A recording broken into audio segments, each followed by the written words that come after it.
my friends from Mexico. Hope all is well. Listen, on the last video we had a discussion on the psychological origins of the state. This idea that the nation state and its governance apparatus is based on not only violence but emotional brevity and a lack of the deep humanness that characterizes us as a species. So in understanding that, we can start to approach governance from a completely different, novel perspective. A lot of people have a tendency to approach governance from the logical algorithm, the idea that we have to instill the rule sets, focused on the orders that should be followed, focused on the contracts involved, and focus on the strictly syllogistic nature of that process, right? Now, what I've started talking about recently, and I think is going to be really important, or I hope is going to be really important in how we think about building our decentralized autonomous organizations, and especially our network states, is the idea of relational governance. So we're going to get more deeply into relational governance, but I want to give you guys a breakdown of where that idea originated from.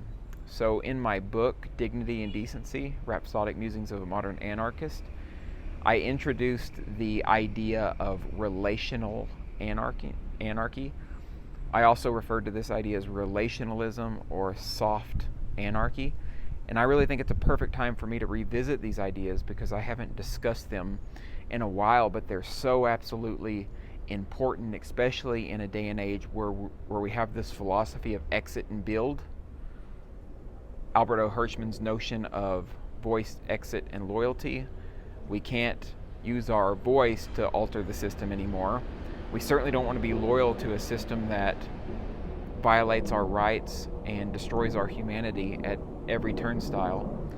So, relational anarchy was created as an idea that focuses more on the relationships or the relationship building process rather than the logical argumentation or the economic factors involved in building an anarchist community or an anarchist co-op or an anarchist enclave. So how I've talked about relational anarchy in the past from a personal perspective is I spent a lot of time online arguing and debating with people about the merits of anarchism, its logical aspects, its logical defense, and also the economic elements, right? Spent a lot of time discussing the beauty of a free market in an anarchist system and all the Austrian-style economics that goes along with it. And that was great, right? That's great, and it all makes sense. It all works. It all adds up. It's a beautiful philosophy and school of thought. But what I realized is just talking about economics and trying to reason people into a corner was not working the way that I had hoped it worked. And sure, there's the idea that if we start exiting the system and start leveraging our economic knowledge, our Austrian school free market thinking, then society is just going to iron itself out in accordance with our axiomatic anarchist values. And that's great, but that's not the end-all be-all, and we need to think about the human element involved in creating those societies.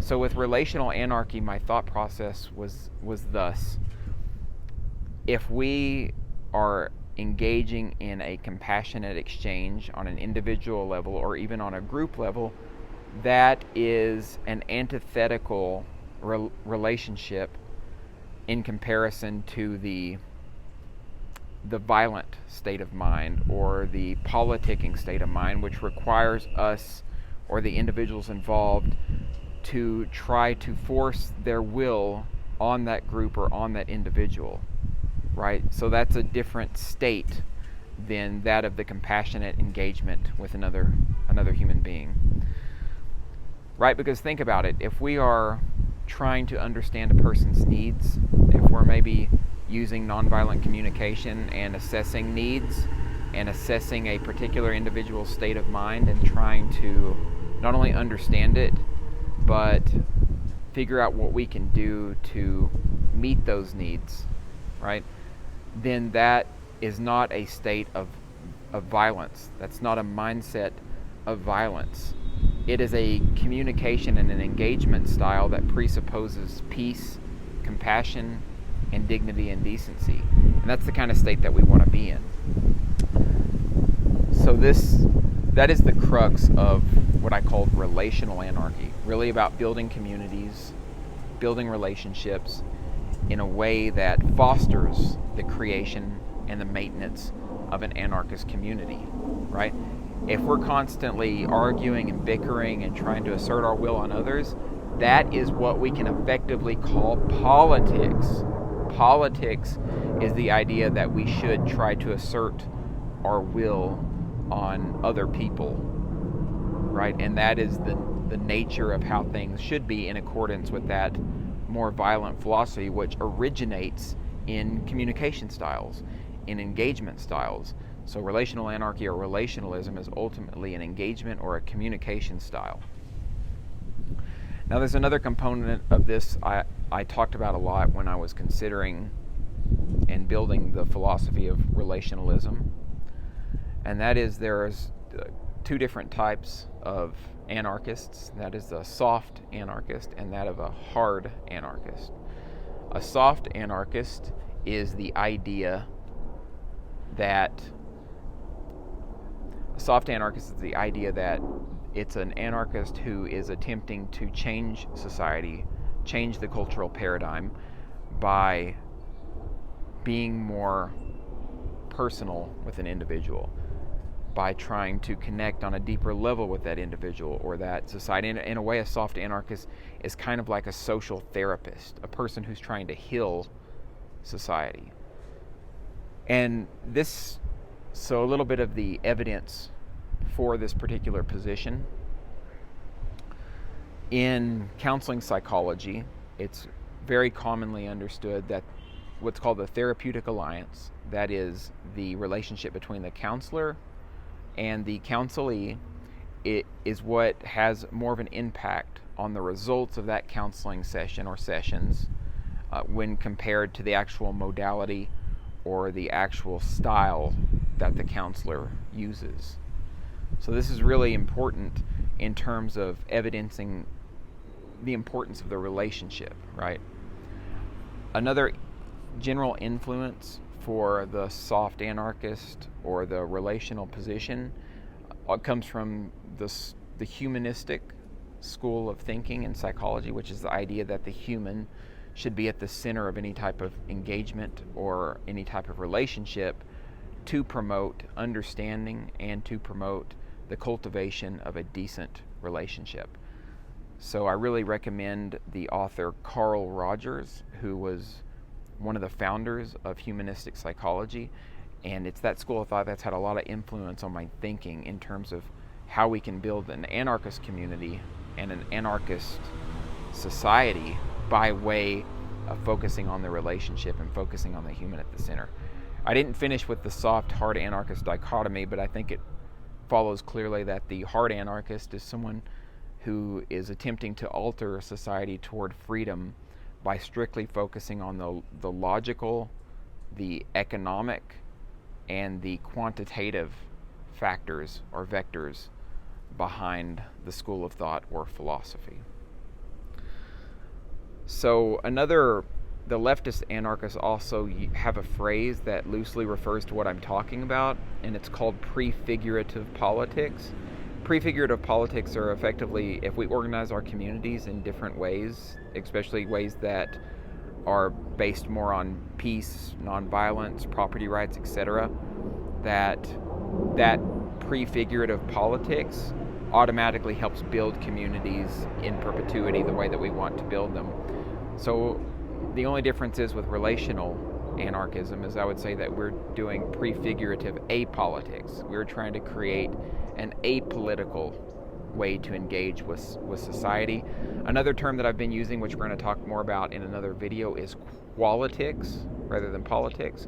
Qualitics, that is the quality of the engagement and also the qualia of the engagement, and that is the subjective experience of both of the communicators and both of the individuals engaging in that particular relationship.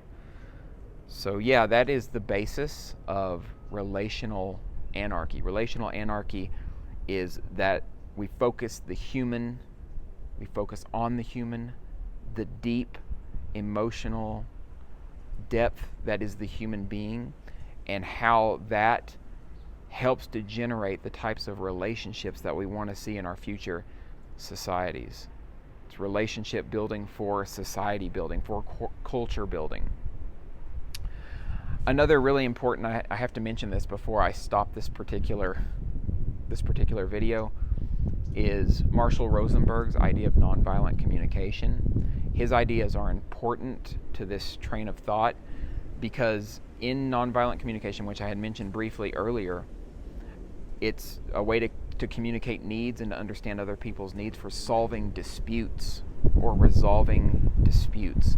So Marshall Rosenberg actually used his communication style with nonviolent communication to solve political disputes between disputing tribal communities and governments in real life, and he's got the evidence associated with this in his book on nonviolent communication. And I really recommend picking that up and reading it. Really important stuff. So I really like that I'm able to now start talking about this philosophy again of relational anarchy, and I had actually dropped thinking about it for a while because I got more involved in crypto and I didn't really see necessarily the relationship between the two. It wasn't clear to me how relationalism plays into crypto, but now it's obvious to me, and it should have been obvious right away, because all crypto communities are parallelized institutions, either for the financial sector, or even for like governance or the quote-unquote governing sector, because those are effectively institutions or communities that need human connection, that require human connection. And we see the poor human connection that has happened in the Bitcoin ecosystem because everyone wants to start engaging in politics, that is, trying to assert their will